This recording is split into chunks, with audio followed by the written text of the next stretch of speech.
So in this video and the videos that follow, we're going to talk a very high-level 30,000-foot overview of Microsoft Azure components as a whole.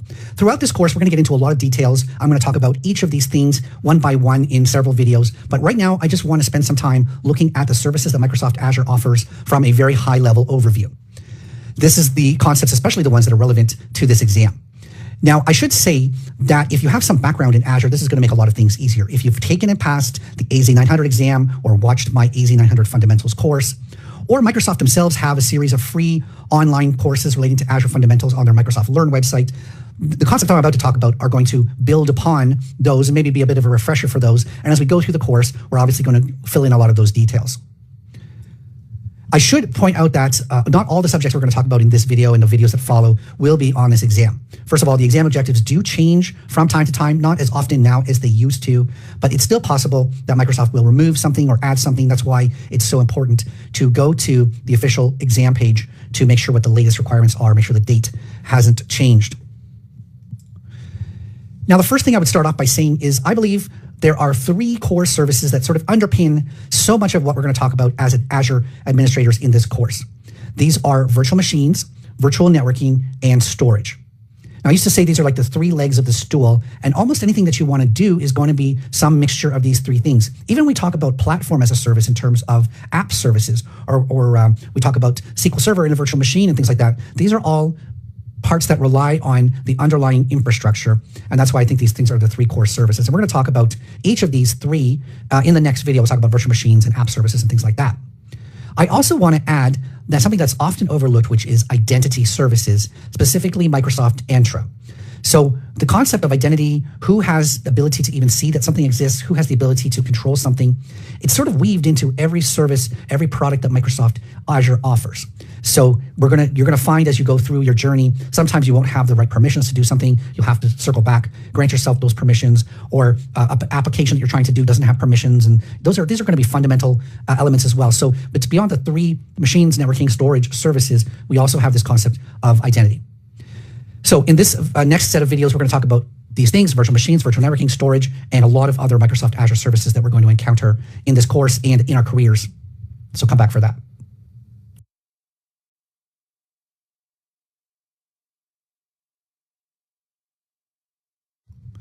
So let's talk about some of the services that overall can be considered Azure Compute. The first service that we'll talk about is the virtual machine. Now, virtual machines are Azure's infrastructure as a service offering, or IaaS for short. You can deploy either Windows or Linux virtual machines. You can connect to them via RDP or SSH, and you'll be able to treat these machines just as if they're a physical server, but it actually isn't a complete server. It's a virtualized server, or a server that has been split up into segments that individual customers like ourselves can use. Now, just like in real life, virtual machines must be placed on a network. In the case of Azure, it's called a virtual network.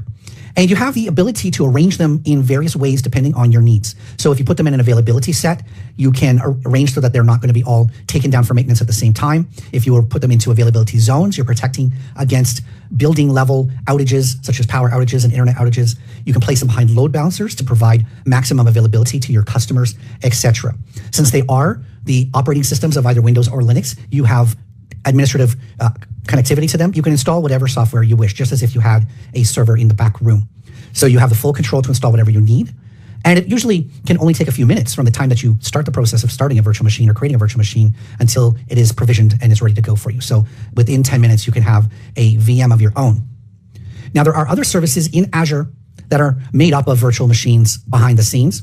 And so, for instance, the Azure Batch service lets you run large-scale parallel jobs. So let's say you are a drug maker and you need to run a large-scale test of a particular chemical reaction. You need to model that. You can have hundreds of virtual machines running the same task and reporting the results back to some central location. That would be a typical batch job. We have the concept of scale sets, or VMSS for short, which lets you automatically scale VMs in and out. So if you have 2 or 4 or 8 or 16 virtual machines running, they all serve the clients independently, and you can add to them if you need more capacity. We're going to talk about the details of each of this as we get into those sections of the course. You have containers like Azure Kubernetes Service, or AKS. That is a fully managed Kubernetes environment. Those run on virtual machines, but they run as nodes, and there's an orchestrator that manages them. And finally, you have a service called Service Fabric, which is a platform for building microservices, although it is used less often these days. Now that we live in a containerized world, containers are way more popular for microservices than Service Fabric. Not all of these are going to be on the exam, so I'll point that out. Next up, we'll talk about app services. Now, Azure App Services is a fully managed platform for running web apps or containers without managing the underlying server. So it's really an abstraction on top of a virtual machine. You can also choose Windows or Linux operating system for app services, although with that abstraction, the difference matters a little bit less. It supports a wide range of frameworks, such as .NET, Java, Node.js, and others. App services also add a number of built-in benefits like auto-scaling, deployment slots, continuous integration, continuous deployment, and even compatibility with Visual Studio. These are going to be on the exam, these two topics, of course. So that's it for the compute services we'll cover at this high level. I guess that we have individual sections and videos covering them later in the course. Next up, we're going to talk about storage.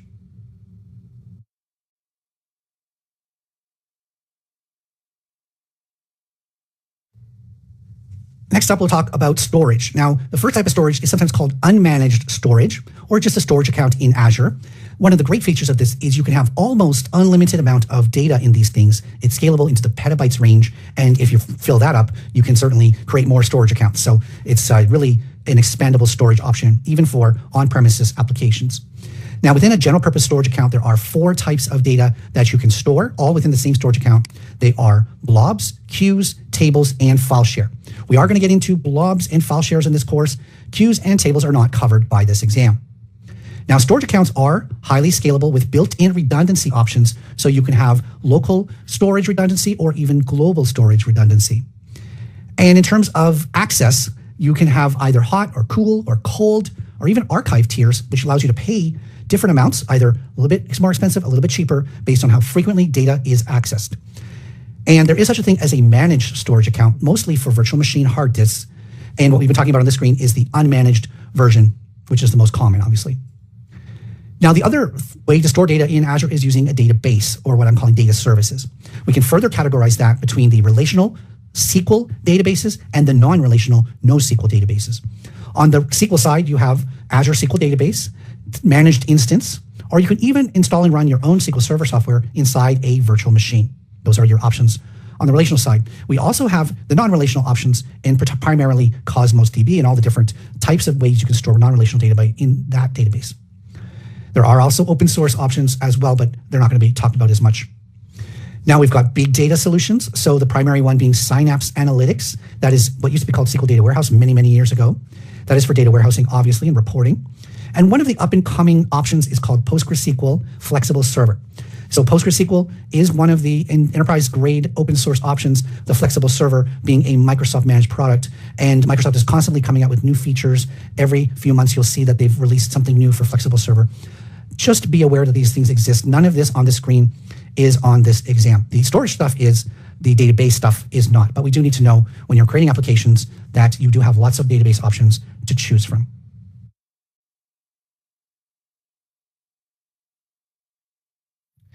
Next up, we'll talk about what are called microservices, and in some instances can be truly called serverless or event-driven programming. So microservices is this concept of multiple small applications all working together to perform a job.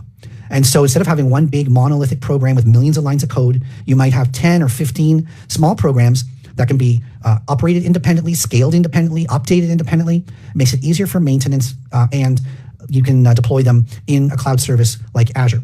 Now, oftentimes in modern times, these are done within containers. And so Azure Container Apps is one of the popular options for deploying containers. We talked about Kubernetes under the VM abstractions section a couple of videos ago, but Container Apps is the Microsoft managed container service.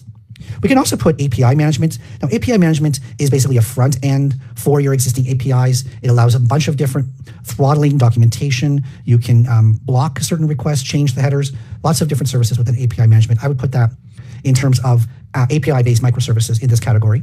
Container instances are smaller, standalone containers, but you can certainly count them in with microservices. Finally, I already mentioned Service Fabric. This is it plays a smaller role within Azure and is not on the test, of course. Now, on the serverless side, or you can even call it event-driven, you've got services like Azure Functions and Logic Apps, which are great for reactive event-driven tests. And these are not on the exam. Now, lastly, I'll talk about networking. Now, networking in Azure is a major responsibility for administrators. And of course, it's going to be important for performance, for security, for routing and monitoring. So how we configure networking is going to be part of this role. So I'm going to break networking. Networking is a big topic. There's dozens and dozens and dozens of services under this category in Azure. So I've decided to break it off into 4 major categories. You can have the connectivity part of networking, security, delivery, and monitoring. So we'll talk about all of those 4 separately. So in terms of connectivity, connectivity is about how Azure resources talk to each other or to the internet. So within this section, we're going to work with virtual networks, which are networks within Azure that are used to connect resources. You could have DNS services, peering between networks, and possibly hybrid connections, VPN gateways, and express route. Now, many of these are not on the exam. Some of the advanced topics like express route and virtual WAN will not appear on the exam, but virtual networking is a fundamental understanding of how machines communicate with each other, and DNS is there as well. Next up, we'll talk about security. So Microsoft Azure clearly provides powerful tools to secure networks. You've got network security groups for controlling traffic in and out of subnets and virtual machines. Private Link lets you access services privately.